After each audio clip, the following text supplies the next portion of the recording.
これも家の基礎ですね。ここひときわ立派な石垣ですね、ここは本当に。その火事の日に山を見るともう真っ赤っかにこうなってた。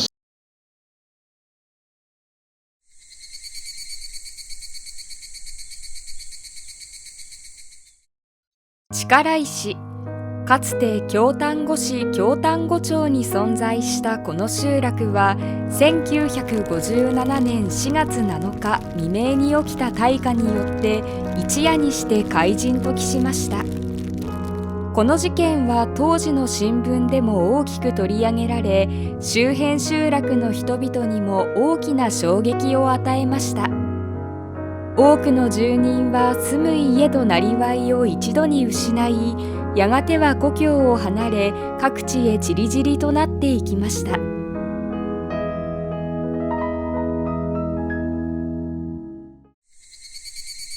現在、力石集落の跡地には記念碑が建立されています。記念碑の建立に際して発行された記念誌、忘れえぬ里力石には、当時の住人の心情やその後の生活の様子などが語られており、後世の私たちがこの小さな集落に暮らした人々の生きた証を伺い知ることができる貴重な資料となっています。今回はこの資料の情報をもとに力石集落の歴史を読み解いていきます。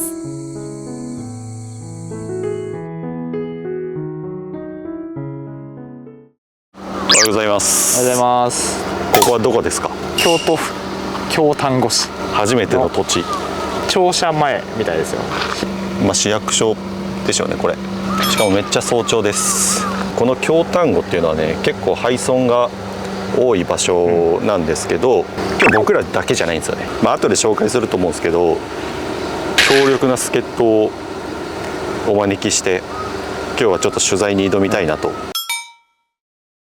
丹後引山会の坪倉さんは5年以上にわたってフィールドワークを重ね、故郷である京丹後市に数多く存在する廃村や古道の調査を続けてきました。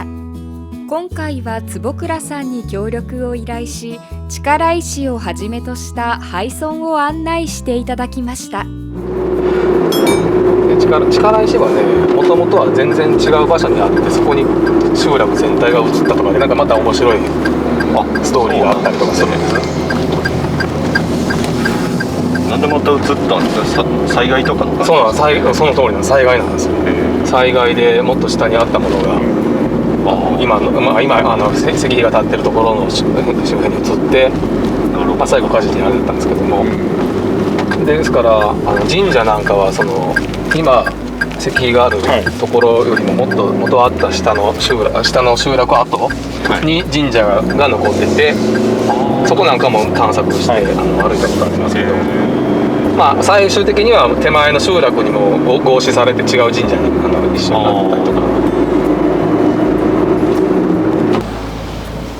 でもね、一番なんかあれはね、廃村なぜ巡るんですかってよく聞かれるんですけど、廃村のその場に立った時の多分同じふうに思われて、独特の空気感っていうか、そうですよね。でなんかね、懐かしさも感じるんですよ。いや、本当そうなんです。なぜか不思議なもんね。なんか僕らの世代だと思う。いや、多分30代でしたらね、もうあまりそういう、いや、そうなんですけど、ないんでしょうけど、なんか暮らした経験とかも全くないんですけど、なぜかその懐かしさというか、そうなんですよ。安心感が。そこなんです。それがね、すごく最初のそれがすごい残ってて、そこなん不思議ですよね。なんか結構ここにかつて人暮らしてたんだなって。そうなんですよ。ここがもうすごいカーブですよ。ほら、ここ1回で曲がりきれないんで、これね、なんでこうなってるかというと、ちょっと1回ここが本当はね、歩く道はまっすぐあるんですよこれ。でずーっと歩いていくと、この尾根の横を歩いていくと力石の集落。こっちにここが道なんですよ。でこの前も歩いたんですけど、結構大変な道がずーっと。そうじゃないとこんな、なんかおかしいでしょこんな道。記念誌にはこの古道について触れた元住人の証言が存在します。集落までの不動の中間地点にスピンのきついところがありますが、そこから旧道があり、昔から誰もが歩いた道であった。幅 1.5 メートルほどの道にて、急な坂道で石ころや大きな石がありますが、近道ですので歩行の時は便利であった。しかし降りる時には荷物を持っていても楽であったが、帰り登ってくる時は手ぶらでもしんどい道であった。すごいですね、本当に。いややっぱね、田舎の若い子たちも、やっぱり若い時って都会に憧れて出ていくんですけど、はい地元にねこう自然からいろいろな歴史があって、もっともっとなんかね地元のことをこう知ってほしいなっていうのがあって、そうですよね。私も若い時は、京都市内大阪の方出ましたけど、人が嫌で帰ってきた人が多すぎてってダメだこれはみたいな。昔の道のこの上にずっとこの道に車道に平行で走ってます。この上にあると思う。尾根にありますよ。ずっと。力石。名前の由来とかあるんですかね。力石っていうからなんか大きい石っていうやつなんですけどね。そうですね、変わった名前ですよね、本当。でその次行くのが大石っていうまた石が。そうですよね、また石ですよね。でもそこはもともと長谷っていうまた違う名前だったのがなぜか大石になってるっていう。ああ、そうなんですね。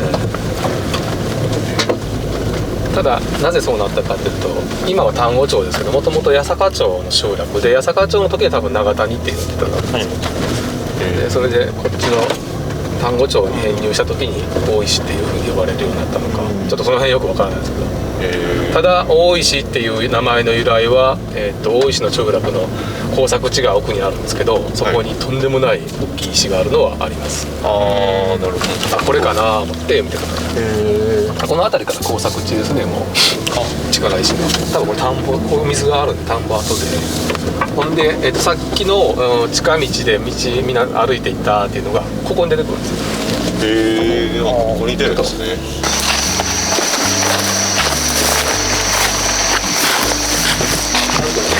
焼き目る。あ、本当だ。ここがずっとここを見てもらって。あ、これ道なんですね。完全なそうで掘ってある感じの。ああ、本当ですね。これ道すごい。で、あ、こうやってなってるんだ。こんな感じでゴロゴロと。あ、本当だ、本当だ。イタリアお地蔵さんや。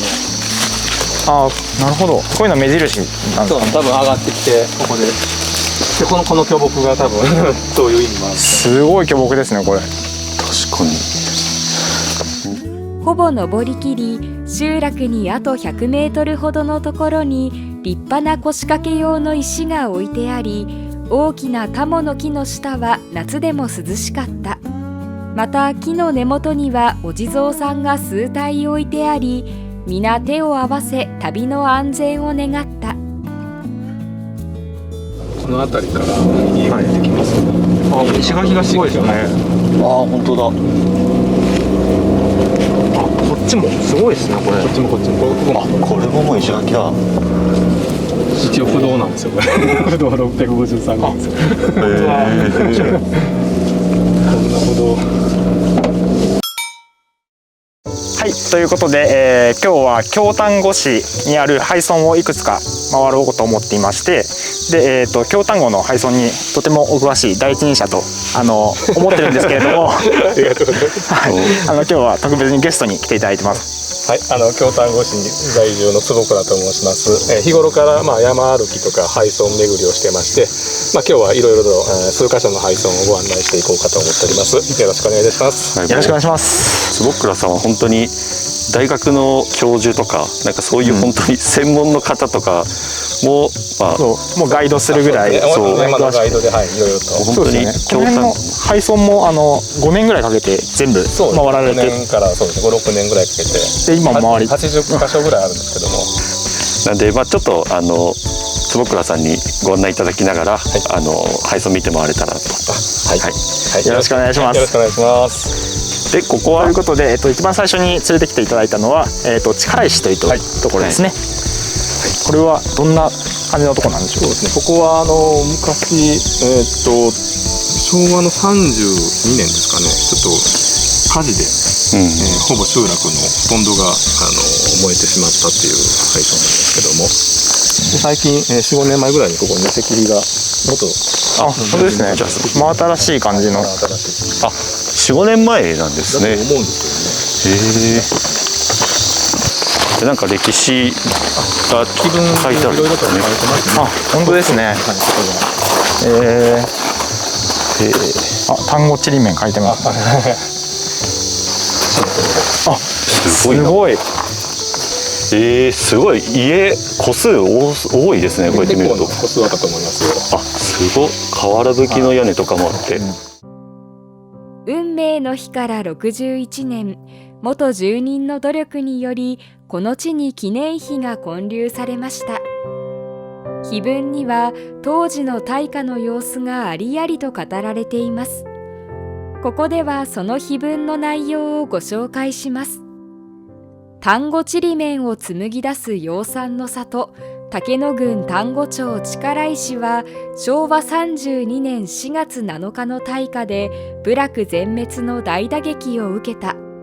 3月来の異常乾燥で桑の生育が悪く、蚕の飼育に頭を悩ましていた矢先、異常な乾燥気象が大きく災いした。故郷を炎に食い尽くされた私たちは、山腹の焼け跡に呆然と立ち尽くし、白み始めた空を仰いで探索した。力石は標高220メートルの山中にあり、当時26戸、26世帯124人、男51人、女60人の小さな地区だった。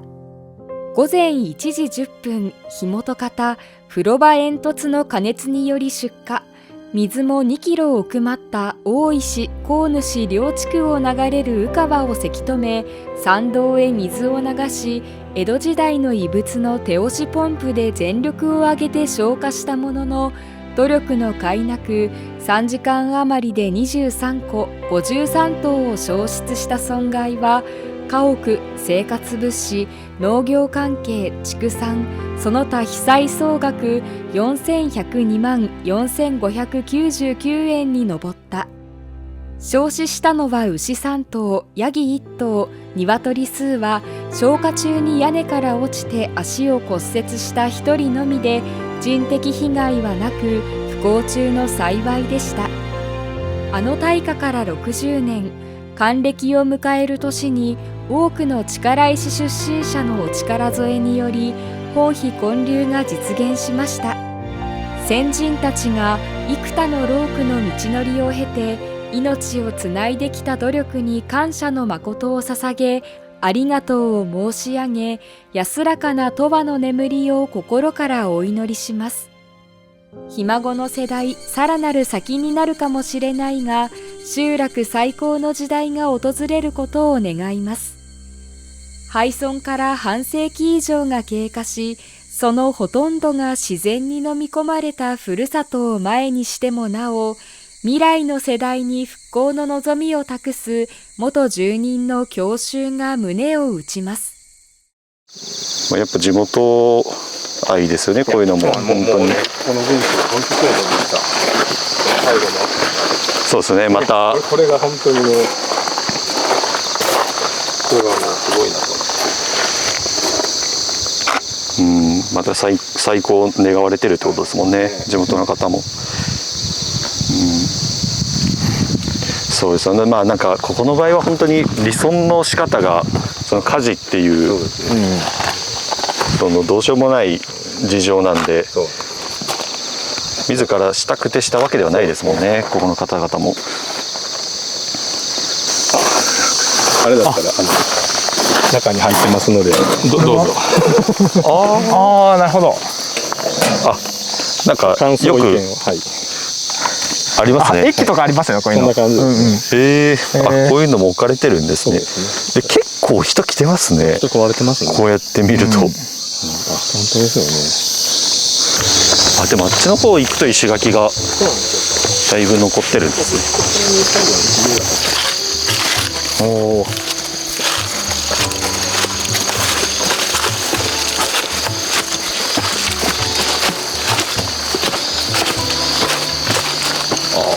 沈みがすごいすごいな。本当ですね。結構基礎だけが残っている。そうですね。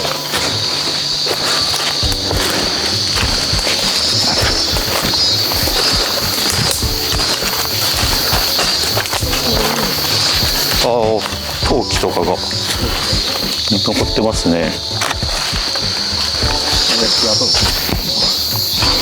あ、これも家の基礎ですね。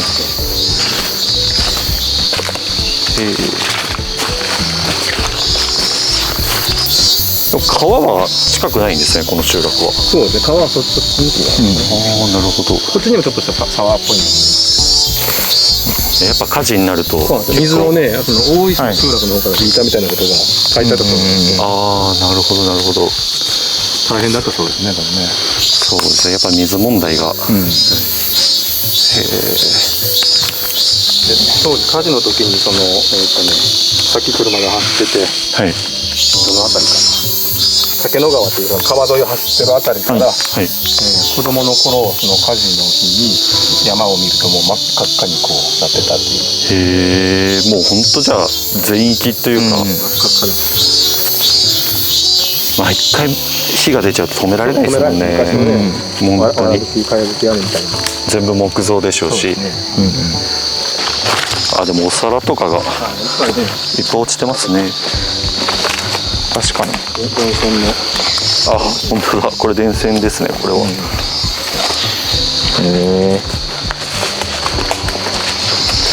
か立派な石があったんですよね。なんかここひときわ立派な石垣ですね、ここは本当に。なんか落ちてる陶器とかも心なしかこう立派に見えるというか綺麗な。結構豊かな村だったんですね。古くは15世紀末頃の記録にその名が確認でき、元は一ノ段の谷間付近に居住していた住人たちが雪崩などの災害により移住を余儀なくされ、現在の場所に開かれたと伝わります。氏神であった石くくり神社は元の場所に残りましたが、住人たちは移住後も集落から 1.5km 離れた神社を大切に管理し続けました。集落は丹後ちりめんを産出する養蚕の里として栄え、その他には農業や炭焼きなども行っていました。1875年には力石小学校が創設され、大石、神主一団の子どもたちが通いました。しかし1957年4月7日に起こった大火により集落の大半が焼失。これによって仕事で使用する農具や養蚕器具などをすべて失った住人は集落での生活を諦め、火災から 1,2 年のうちにそのほとんどが近隣地域に移住しました。また力石集落の消滅によって近隣の大石神主は半ば孤立する形となり、両地区でも徐々に離村者が増加していきました。さらには1963年の豪雪が追い打ちとなり、1975年には力石を含めたこれらの地区は全戸が離村し廃村となりました。この上のカーブ、右カーブのところが、小学校の後です。あ、小学校もあったんですね。イチョウの木があるんですね。あ、ここにあったんですか。そこが上がるとね、結構広い、平場があるんですよ。もう今ではね、こんな感じになって。確かに草がなければ結構広い。グラウンドもあったんちゃいますかね。結構奥の方まで。いや、わかんないですね、これ。わからない。絶対見過ごしちゃう場所ですね。ここが一応学校だった。方に今80代ぐらいの方に、力石学校はイチョウの木のところにあったんやでっていうの話聞いてたんで、あ、これ急カーブのイチョウの木のところにみたいな。なるほど。ここですね。じゃあここしかないなっていう。なるほどなるほど。そういう結構人からの情報も使いながら、ここが何かっていうのを解明していくみたいな作業を。もう特に今もう80代90代の方にお聞きして、聞けるのももうあと数年みたいな感じですもんね。そうですね。そういうのを聞いていかないと本当なくなっていっちゃいますからね。これは残していきたいですね、そういう情報は。結ここまでずっともう大石の方の集落構また別の方に行くんですね。さらに標高がもう一個高いんですね。でずっと今度下っていくんですよ。はい。ここが一番ピークで。なるほどなるほど。いやでも写真の姿は想像できないですね。この今ぐるっと回ったあたりを、上から映した感じかなと思うんですよね。そうですよね。斜めにこう斜面にいやあんなに家があったとは。ね。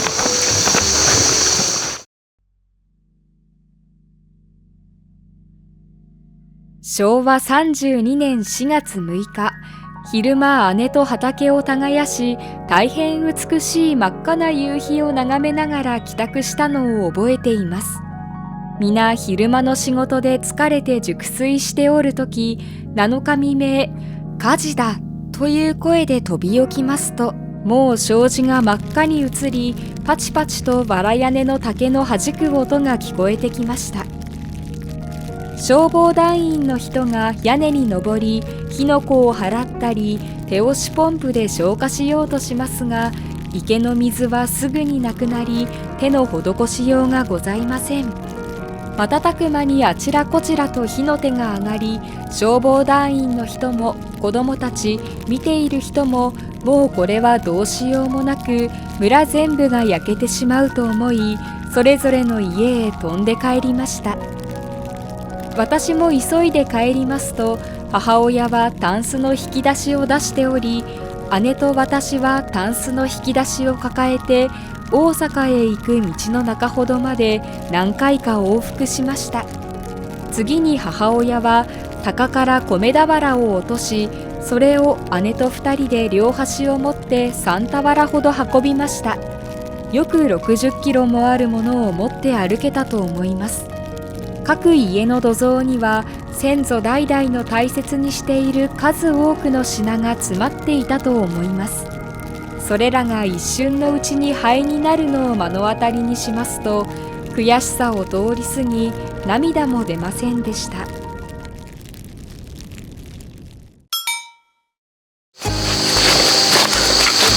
本当ですね。川が。本当だ。でこの川がずっとこう下がっていくと宇川っていう本流にぶち当たって、その宇川の下で今から行くその小脇とか発電所とか。なるほどなるほど。この辺とかも石積みありますね。本当だ。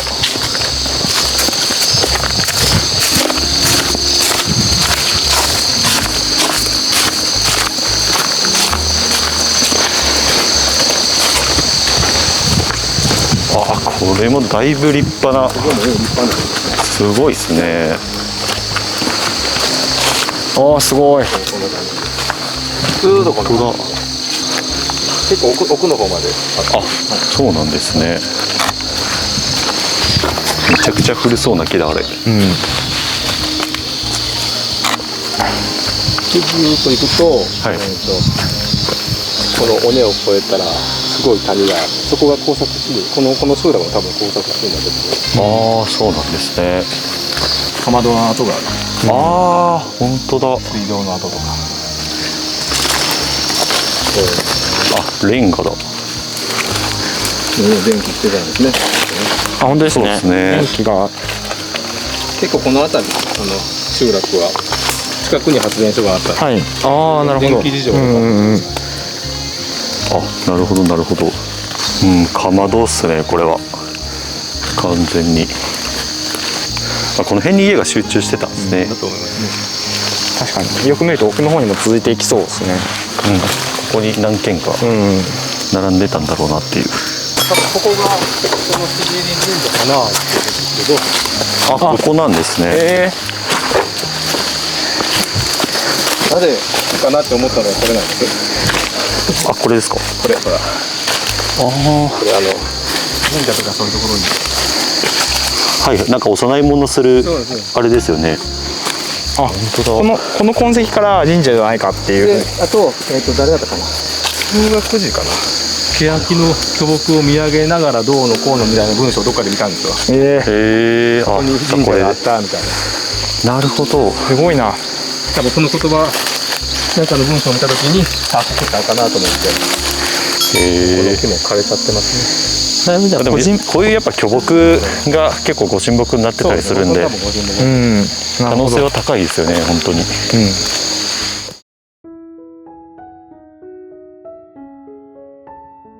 戦時中を忍び拙いペンを取りました。縁あって力石に嫁いだ私。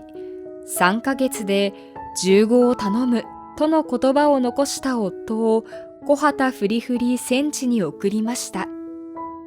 まだ土地も家にもなれず、何をするにもお姑さんのもとで辛い悲しい日々を心に鞭打ってまいりました。収穫すれば教室教室と叫ばれ、みんな一生懸命です。僻地の農作業は若妻の私には苦痛で、男手のない辛さが身に染みました。昭和19年7月、夫戦死の広報を受け取った時は目の前が真っ暗になりました。こうして慌ただしい中にも月日の経つのは早いもの。それは忘れもしない昭和32年4月7日の夜中、突然パチパチの音に目が覚めると、裏の窓が真っ赤です。水の便が悪く、みるみる村は火の海と化し、個数22個中20個までが灰となり、一夜明けると見る影もない悲惨な焼け野原と変わり果てた力石。その後1週間以上くすぶり続けて、何とも言えない匂いが漂っていました。木の実木のままになった私たちは、おかげさまで残った学校に一時避難させていただきました。寂しい悲しい中にも、先行きどうしようかと思案に暮れ、亡き夫を思い出し、とどめる術のない涙を抑えながら、村の人々にお別れし、子供を連れて大座へ出ました。こうして辛い悲しい時を経過するうちに、2人の子供も身を固め、7人の孫にも恵まれました。これからは残り少ない人生を楽しく、また人様のために少しでもお役に立ちたい。そして二度とあのような悲惨な戦争や火事は絶対ごめんです。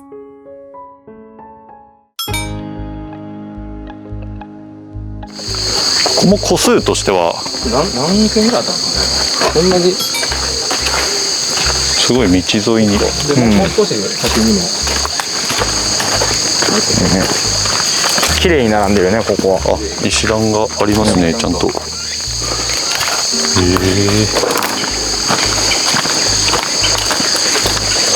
何の後ですかね、これ。車が分解されてる。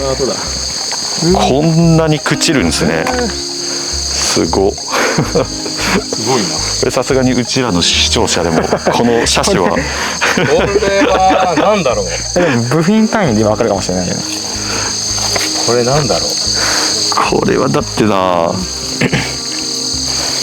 れいやでもこういう細いハンドルなんか懐かしいな。昔の車ってこういう。確かにこういうの写しとくと特定してくれるかも。シートがあるから軽トラじゃないの。ここにもシート。本当ですね。すごいな。ここに仏がありますね。へえ。あ、でこっちに入っていくと集落の中に入っていくっていう。ああ、なるほど。あ、土台沈みが。な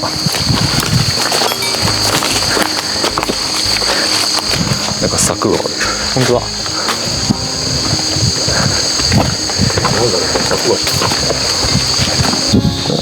サザエ。サザエが落ちてる。本当だ。よくありますよ。山の中に。あ、そうなんですか。はいだ。食べてたんでしょうね。多分これ食べてたと思いますよ。海が近いんで。海すぐそこなんで。こういう貝があるんですよね。へえ。なんか生活のあれが分かっていいですね。